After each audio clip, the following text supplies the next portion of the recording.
ಉಲ್ಲೇಖ ಮಾಡಿದ್ದು ಮನ್ರೇಗಾ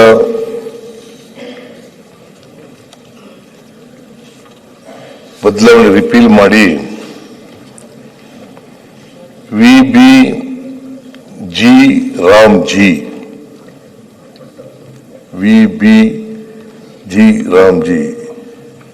ಅದರಲ್ಲಿ ಎಕ್ಸ್ಪ್ಲನೇಷನ್ ಏನಪ್ಪ ಅಂತಂದ್ರೆ Viksit Bharat guarantee for Rozgar and Ajeevika mission Gramin ಅಂತ ಅದರ ಅರ್ಥ. ರಾಮ್ ಅಂತ ಅನ್ನೋದು ಸುಮ್ಮನೆ ಸೇರಿಸಿದಾರೆ ಹಂಗೆ, ರಾಮ್ ಅಲ್ಲ, ದಶರಥ ರಾಮನೂ ಅಲ್ಲ, ಸೀತಾರಾಮನೂ ಅಲ್ಲ, ಕೌಸಲ್ಯ ರಾಮನೂ ಅಲ್ಲ, ರಾಮಾಯಣದ ರಾಮನೂ ಅಲ್ಲ, ಸಿದ್ದರಾಮಯ್ಯನೂ ಅಲ್ಲ ಅಂತ ಹೇಳ್ತಾರೆ. ಸಿದ್ದರಾಮನೂ ಅಲ್ಲ, ಅದು ರಾಮ್ ಅಲ್ಲ. VB guarantee for Rozgar Ajeevika mission Gramin ಅದರ ಅರ್ಥ.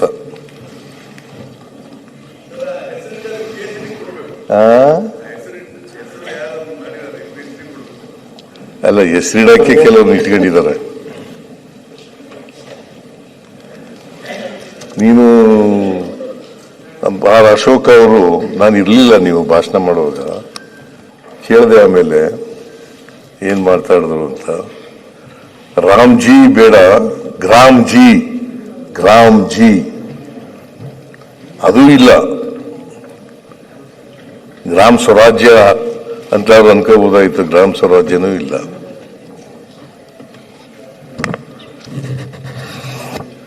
ಅದು ಇಲ್ಲ. ಸೊ ಹಂಗಾಗಿ ಈ Viksit Bharat guarantee for Rozgar Ajeevika mission Gramin ಈ ಕಾಯ್ದೆಯನ್ನು ಯಾಕೆ ಗೊತ್ತಿಲ್ಲ ನನಗೆ. 176 ನಲ್ಲಿ ಆರ್ಟಿಕಲ್ 176 ನಲ್ಲಿ ಬಹಳ ಸ್ಪಷ್ಟವಾಗಿ ಹೇಳಿದೆ, ಓದಬೇಕಾಗಿತ್ತು.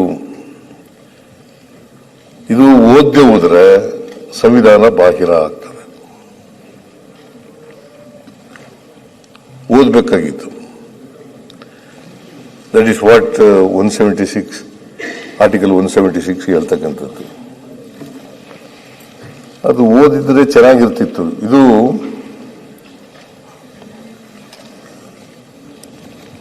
ಎಲ್ಲ ಪಕ್ಷಗಳು ಎಲ್ಲ ಕಾಲದಲ್ಲೂ ಕೂಡ ಹೇಳಿರ್ತಕ್ಕಂಥದ್ದೇ.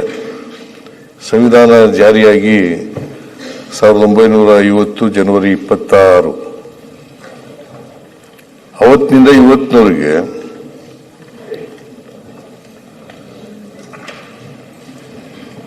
ಸರ್ಕಾರ ಬಂದಾಗೆಲ್ಲ ಹೊಸ ವರ್ಷದಲ್ಲಿ ಜಂಟಿ ಅಧಿವೇಶನ ನಡೆದಿದೆ. ನಮ್ಮಲ್ಲಿ ಅಪ್ಪರ್ ಹೌಸ್ ಇರೋದ್ರಿಂದ ಜಂಟಿ ಅಧಿವೇಶನ ನಡೀತದೆ.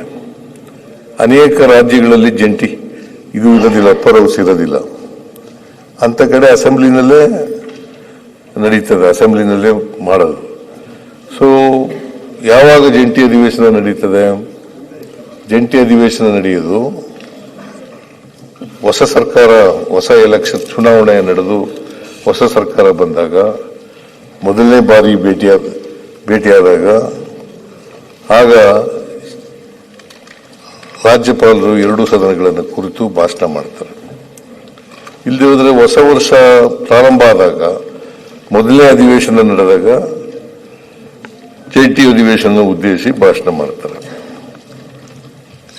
ಇದು ಮೊದಲಿನಿಂದ ನಡ್ಕೊ ಬಂದಿರತಕ್ಕಂಥ ಪದ್ಧತಿ. ಸಂವಿಧಾನನೂ ಕೂಡ ಇದನ್ನೇ ಹೇಳ್ತಕ್ಕಂಥದ್ದು. ಸೊ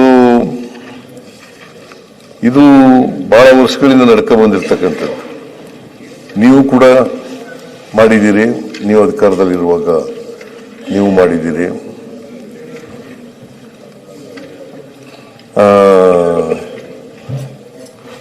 ನೀವು 2008 ರಿಂದ 2013 ವರೆಗೆ